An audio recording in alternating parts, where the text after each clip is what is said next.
حضرت حذیفہ بن یمان رضی اللہ تعالیٰ عنہ روایت کرتے ہیں کہ غزوہ خندق کے موقع پر سخت سردی کی رات تھی۔ دونوں اطراف کے لشکر اپنی اپنی اطراف میں پڑاؤ ڈالے بیٹھے تھے۔ اتنے میں نبی کریم صلی اللہ علیہ وآلہ وسلم نے صحابہ کرام کو مخاطب کر کے ارشاد فرمایا، اے میرے پیارے صحابہ، کون ہے جو جا کر کفار کی مخبری کرے، ان کی جاسوسی کرے اور ان کی کوئی خبر میرے پاس لے کر آئے۔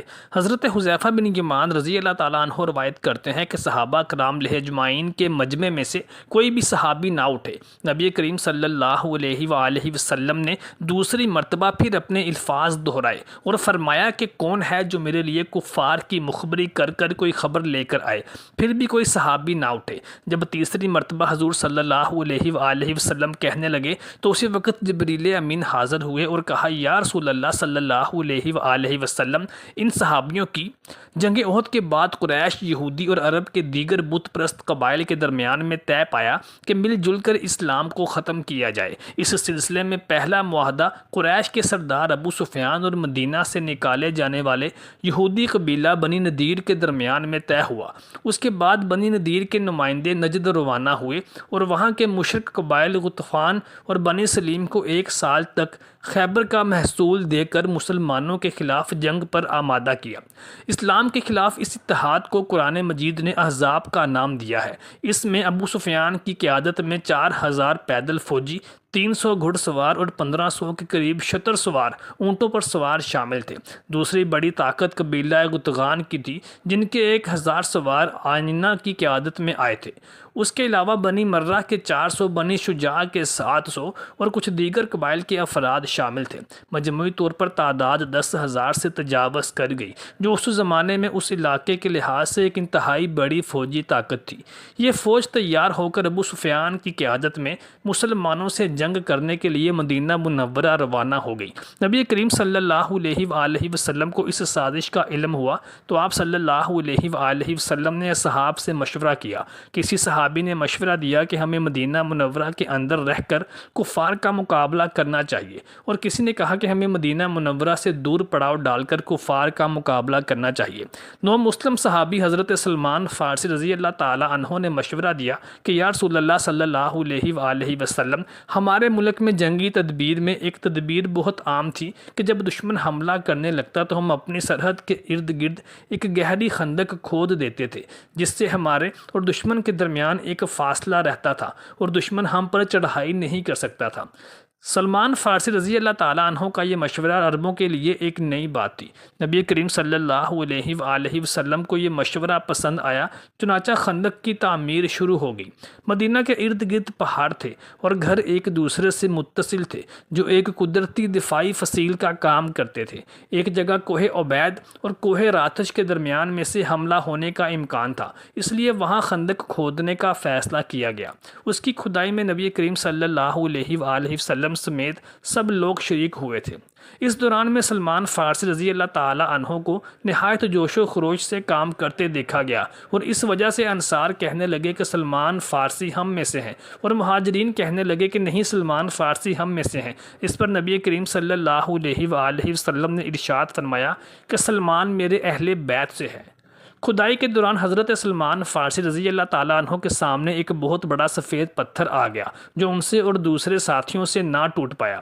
آخر حضرت محمد صلی اللہ علیہ وآلہ وسلم خود تشریف لائے اور کلہاڑی کی ضرب لگائی، ایک بجلی سی چمکی اور پتھر کا ایک ٹکڑا ٹوٹ کر الگ ہو گیا۔ نبی کریم صلی اللہ علیہ وآلہ وسلم نے تکبیر بلند کی۔ دوسری اور تیسری ضرب پر بھی ایسا ہی ہوا۔ سلمان فارسی نے سوال کیا کہ ہر دفعہ بجلی سی چمکنے کے بعد آپ تکبیر کیوں بلند کرتے ہیں؟ نبی کریم صلی اللہ علیہ وآلہ وسلم نے جواب دیا کہ جب پہلی دفعہ بجلی چمکی تھی تو میں نے یمن اور صنعا کے محلوں کو کھلتے ہوئے دیکھا۔ دوسری مرتبہ بجلی چمکنے پر میں نے شام اور مغرب کے کاخائے سرخ کو فتح ہوتے ہوئے دیکھا، اور جب تیسری بار بجلی چمکی تو میں نے دیکھا کہ کاخائے کسرا میری امت کے ہاتھوں مسخر ہو جائیں گے۔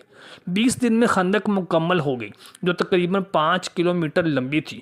5 ہاتھ تقریباً 2.25 میٹر گہری تھی اور اتنی ہی چوڑی تھی کہ ایک گھڑ سوار جست لگا کر بھی پار نہ کر سکتا تھا۔ مسلمانوں کی تعداد 3000 کے قریب تھی جو 15 سال سے بڑے تھے اور جنگ میں حصہ لے سکتے تھے۔ خندق کھودنے کے 3 روز کے بعد دشمن کی فوج مدینہ پہنچ گئی اور خندق کو دیکھ کر مجبوراً رک گئی۔ ان کی عظیم فوج اس خندق کی وجہ سے ناکارہ ہو کر رہ گئی تھی۔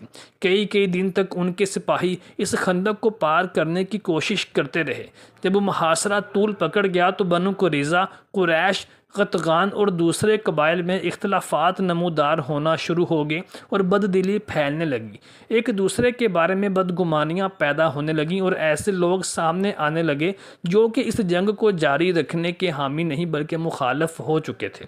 ان اختلافات نے انہیں آپس میں ہی مصروف رکھا، یہاں تک کہ اللہ تعالیٰ کی مدد آ گئی۔ ایک رات شدید اور سرد آندھی چلی جس نے مشرکین کے خیموں کو اٹھاڑ کر پھینک دیا اور ان کی روشنیاں بجھا دیں۔ شدید گرد و غبار سے فضا تاریک ہو گئی۔ مشرکین نے فرار ہونے کو ہی ترجیح دی اور مکہ کی طرف روانہ ہو گئے۔ 22 ذی القعدہ بدھ کے دن تک لشکر کفار میں کوئی بھی باقی نہ رہا اور شدید مالی اور جانی نقصان کے بعد ان کے ہاتھ کچھ نہ آیا۔ نبی کریم صلی اللہ علیہ وآلہ وسلم نے اجازت دے دی کہ مسلمان محاذ کو چھوڑ کر اپنے اپنے گھروں کو چل دیں۔ زہیر بن حرب، اسحاق بن ابراہیم، زہیر عامش، حضرت ابراہیم تیمی اپنے والد سے روایت کرتے ہیں کہ ہم حضرت حذیفہ بن یمان رضی اللہ تعالیٰ عنہ کے پاس تھے تو ایک آدمی نے کہا کہ اگر میں رسول اللہ صلی اللہ علیہ وآلہ وسلم کا زمانہ پا لیتا تو میں آپ صلی اللہ علیہ وآلہ وسلم کے ساتھ مل کر جہاد کرتا اور بہت کوشش کرتا۔ اور سیدنا حذیفہ کو مخاطب کر کے کہنے لگا کہ حضور، آپ نے تو نبی صلی اللہ علیہ وآلہ وسلم کے ساتھ بہت سے غزوات میں حصہ لیا، آپ نے تو نبی کریم صلی اللہ علیہ وآلہ وسلم کے زمانے کو پایا، کاش میں بھی نبی کریم صلی اللہ علیہ وآلہ وسلم کے زمانے کو پاتا اور نبی صلی اللہ علیہ وآلہ وسلم کے ہر حکم کو بجا لاتا اور آپ صلی اللہ علیہ وآلہ وسلم پر اپنی جان کو نچھاور کر دیتا۔ حضرت حذیفہ نے کہا، یہ کہنا بہت آسان ہے، کیا واقعی تم ایسا کرتے؟ یہ کہہ کر حضرت حذیفہ بن یمان رضی اللہ تعالیٰ عنہ نے ارشاد فرمایا کہ میں تمہیں اپنی زندگی کا ایک ایسا واقعہ سناتا ہوں، اس کو سن کر تمہیں اندازہ ہو جائے گا کہ جو تم کہہ رہے ہو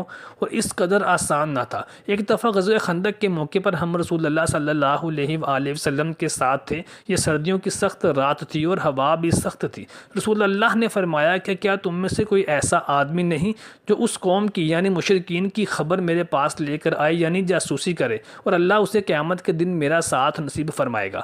ہم خاموش رہے اور ہم میں سے کسی نے بھی آپ صلی اللہ علیہ وآلہ وسلم کو جواب نہ دیا۔ پھر فرمایا کہ تم میں سے کوئی ایسا آدمی نہیں جو اس قوم کے بارے میں خبر میرے پاس لائے، اللہ اسے قیامت کے دن میرا ساتھ نصیب فرمائے گا۔ ہم پھر خاموش رہے اور ہم میں سے کسی نے بھی آپ صلی اللہ علیہ وآلہ وسلم کو کوئی جواب نہ دیا اور آپ صلی اللہ علیہ وآلہ وسلم نے پھر فرمایا کہ تم میں سے ایسا کوئی آدمی نہیں جو ان کافروں کی ہمارے پاس خبر لائے، اللہ اسے قیامت کے دن میرا ساتھ نصیب فرمائے گا۔ ہم خاموش رہے اور ہم میں سے کسی نے بھی نبی صلی اللہ علیہ وآلہ وسلم کو جواب نہ دیا تو نبی کریم صلی اللہ علیہ وآلہ وسلم نے ارشاد فرمایا، اے حذیفہ، کھڑے ہو جاؤ اور ہمارے پاس اس قوم کی خبر لے کر آؤ۔ جب نبی صلی اللہ علیہ وآلہ وسلم نے میرا نام لے کر پکارا تو میرے پاس سوائے اٹھنے کے کوئی چارہ نہ تھا۔ آپ نے فرمایا، جاؤ اور اس قوم کو میرے پاس خبر لے کر آؤ، مگر انہیں میرے خلاف بھڑکانا نہیں اور کوئی ایسی حرکت نہ کرنا جس سے ہمیں کوئی خطرہ لاحق ہو جائے۔